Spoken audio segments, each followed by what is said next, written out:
جن لوگوں نے ادب کیا ان کے مقدر جاگ اٹھے، ان لوگوں کو خداوند کریم نے دنیائی میں بخت لگائے۔ حضرت خالد بن ولید رضی اللہ تعالی عنہ، اطلاع دی گئی، خبر ملی کہ عیسائی سردار عیسائی بادشاہ 1.5 لاکھ کے قریب فوج لے کر مسلمانوں پہ حملہ کرنے کے لیے آیا ہے۔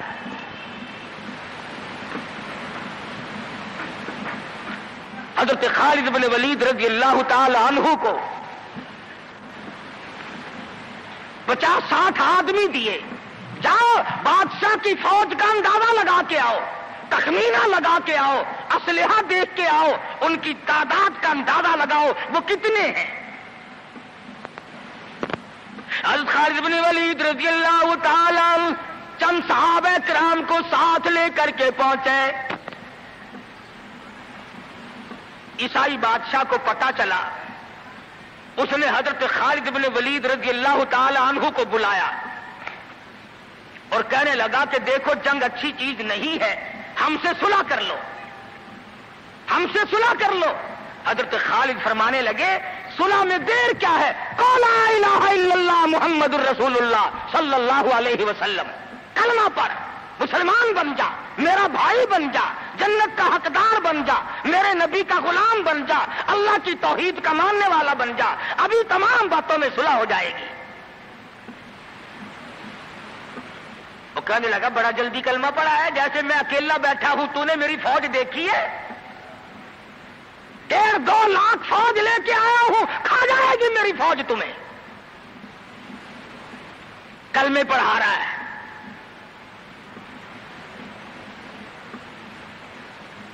حضرت خالد کو کہنے لگا تجھے پتا نہیں تو کس کے سامنے کھڑا ہے؟ فرمایا ہاں، ایک عیسائی کافر کے سامنے کھڑا ہوں۔ وہ کہنے لگا ہے کوئی جلاد؟ فوراً تلوار لے کر حاضر ہو گئے، کہا اس گستاخ کی گردن کاٹ مارو۔ حضرت خالد کے ساتھ 2 آدمی اور تھے، انہوں نے یہ نہیں کہا ہے جی اجی ہم تو یوں ہی بات کر رہے تھے جی، اجی آپ برہم ہو گئے، اجی حضور آپ ناراض ہو گئے۔ حضرت خالد نے یہ نہیں فرمایا کہ باہر والوں کو اطلاع کر دو، وہ 50-60 آدمی تو ہمارے ساتھ مل جائے۔ 2 ساتھیوں کو فرمایا اب ایک دوسرے کی طرف مت دیکھنا، تلوار نکال لو، انشاءاللہ حوض کوثر پہ ملاقات ہوگی۔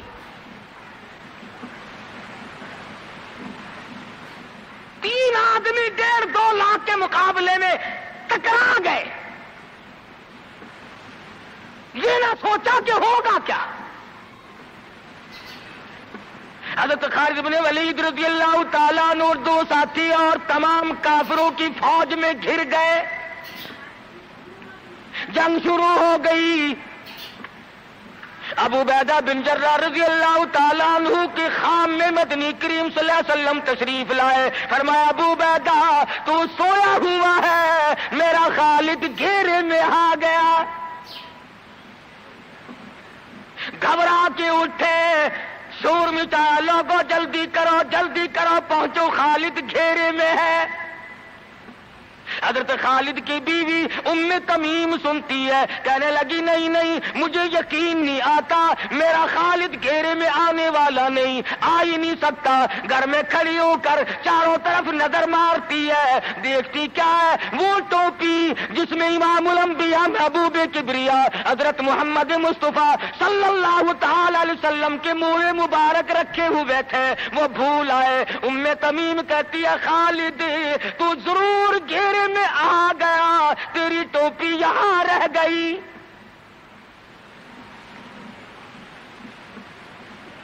ام تمیم نے ٹوپی لے کر کے شور نہیں مچایا، کپڑے نہیں پھاڑے، چہرہ نہیں نوچا، ابو عبیدہ کے پاس نہیں آئی، بغل میں ٹوپی دبائی، برقع اوڑھا، گھوڑے پہ سوار ہوئی، تلوار لے کر گھوڑے کو سر پٹ چھوڑ دیا۔ صحابہ دیکھ رہے تھے، ارے یہ کون ہے؟ یہ کوئی جاسوس معلوم ہوتا ہے، اسے پکڑو۔ صحابہ نے گھوڑے دوڑائے، گھیرے میں لے لیا، پوچھا برقع پوش تو کون ہے؟ کہنے لگی نہ چھیڑو، خالد کی بیوی ام تمیم ہوں۔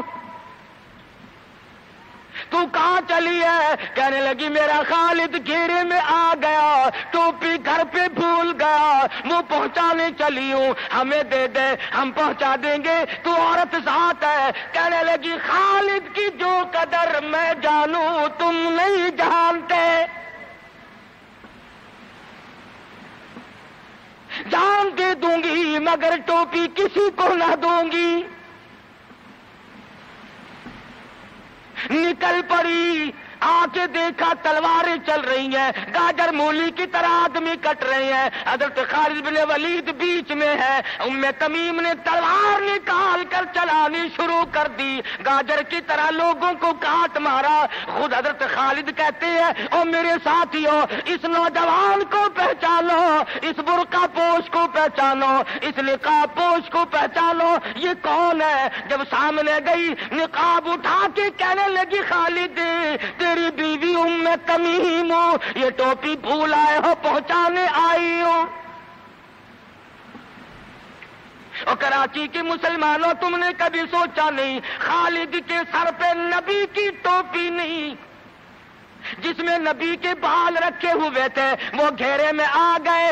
آج تیرے پاس قرآن نہیں، تو گھیرے میں ہے۔ وہ ٹوپی گھر پہ بھول آیا تھا، تو قرآن کو مسجد میں قید کر کے آیا، آج تو کفر کے لرزے میں پھنسا ہوا ہے، تو گھیرے میں ہے، تجھے کوئی نہیں نکال سکتا اللہ کے قرآن کے سوا۔ تم کتنی عسکری طاقت بڑھاؤ، تم تعداد بڑھا لو، تم چھوٹے بڑے زور لگاؤ، کتنی تم کوشش کرو، خدا کی قسم جب تک تم اللہ کا قرآن لے کر کے نہیں بیٹھتے اس وقت تک تمہارا گھیرا نہیں ٹوٹ سکتا۔ تم نے اللہ کے قرآن کو مسجد میں قید کر دیا،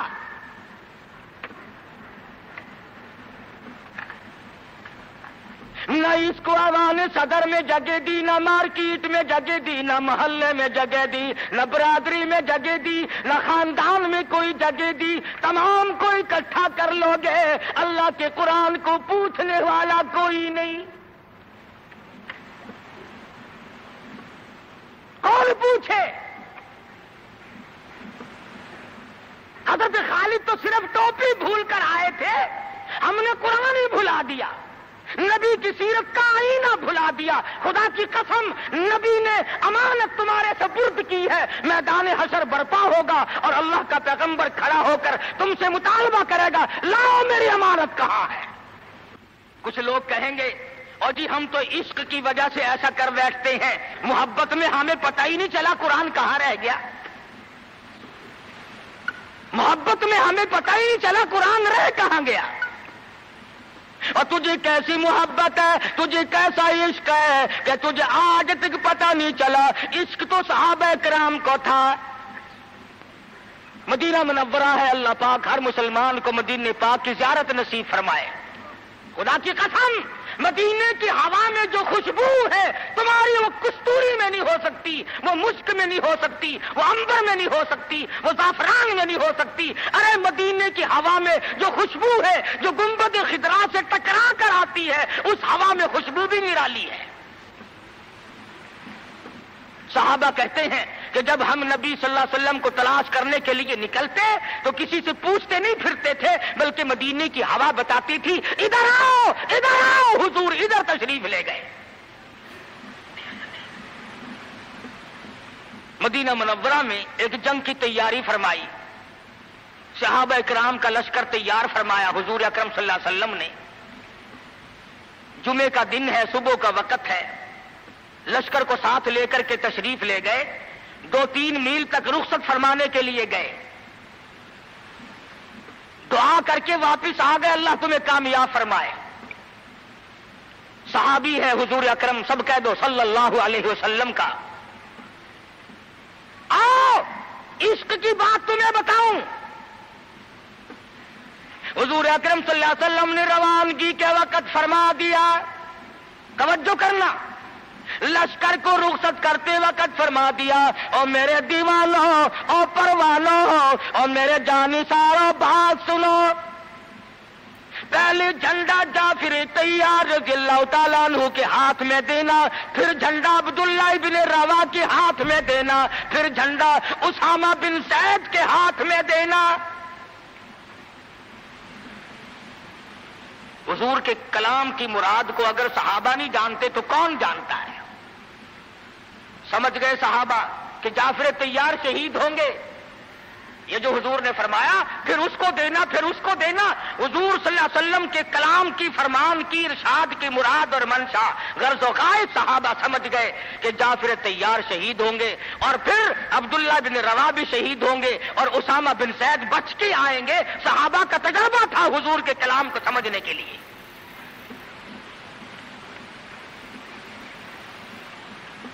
عبداللہ ابن روا رضی اللہ تعالی عنہ نے سوچا کہ تسلی تو میری ہو گئی کہ میں شہید ہوں گا، اس جنگ میں واپس نہیں آؤں گا، مگر چلو جمعے کا دن ہے، سواری میری بڑی تیز ہے، میں آخری جمعہ سرکار دو عالم صلی اللہ علیہ وسلم کے پیچھے کیوں نہ پڑھوں اور جمعہ پڑھ کے جاؤں گا، ایک مرتبہ اور اپنے آقا کا دیدار کروں گا۔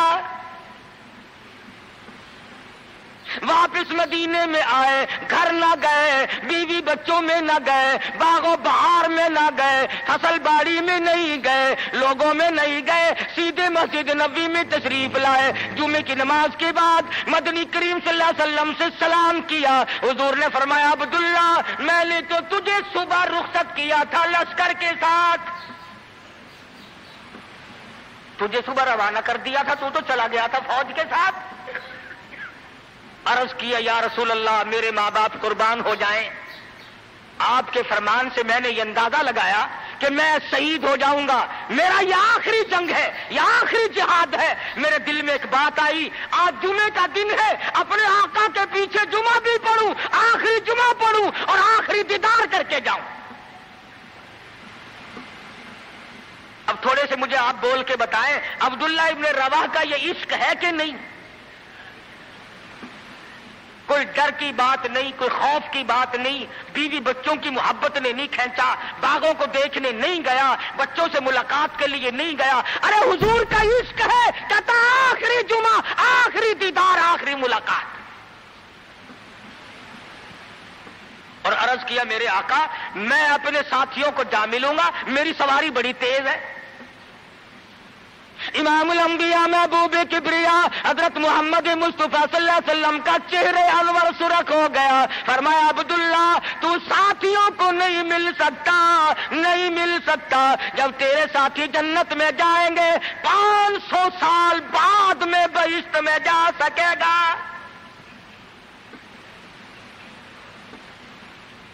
کیوں؟ اس لیے چاہے تم عشق کے تحت آئے، محبت کی وجہ سے آئے، جذبے کی وجہ سے آئے، جمعے کے لیے آئے، میرے دیدار کے لیے آئے، میری ملاقات کے لیے آئے، جب میں نے رخصت کر دیا تھا میرے حکم میں تاخیر کیوں کی؟ پتا چلا عشق بھی وہ مقبول ہے جو حضور کی غلامی کے اندر اندر ہو۔ غلامی سے باہر جو عشق ہے وہ عشق نہیں، وہ فریب ہے، وہ دجل ہے۔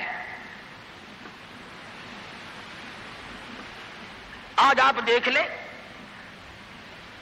نام دیکھو، شکل دیکھو، نام ہوگا عاشق رسول اور شکل دیکھو تو خدا کی قسم بالکل ایسا معلوم ہوگا جیسے اندرا کا بھتیجا ہو۔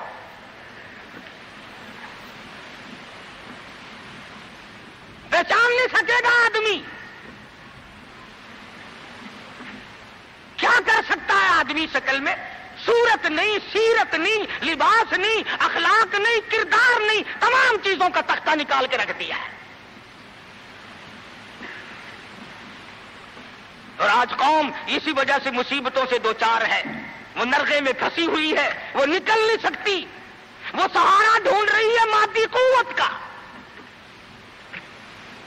حضور ناراض ہو گئے صلی اللہ علیہ وسلم۔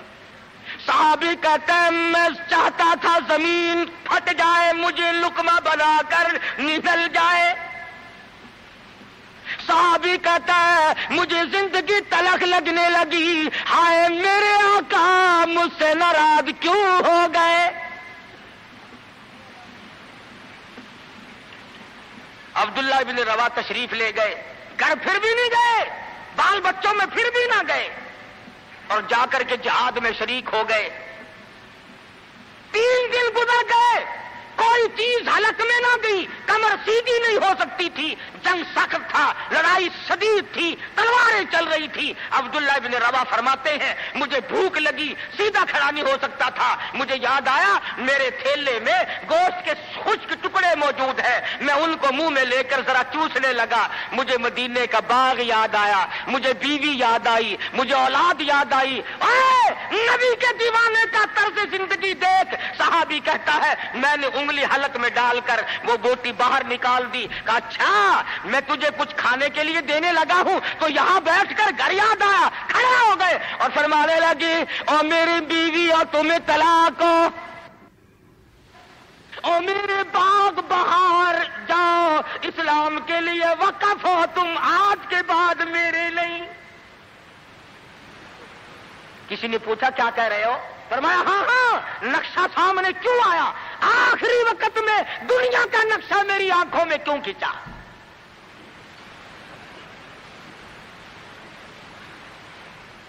صحابی نے اپنے دل میں تصور بھی لانا اچھا نہ سمجھا، میری عاقبت خراب نہ ہو جائے، میری آخرت نہ بگڑ جائے۔ عبداللہ بن روا تلوار لے کر کھڑے ہو گئے۔ کسی نے لکھا 3 دن کا، بعض نے لکھا 5 دن کا بھوکا صحابی ٹکڑے ہو گیا۔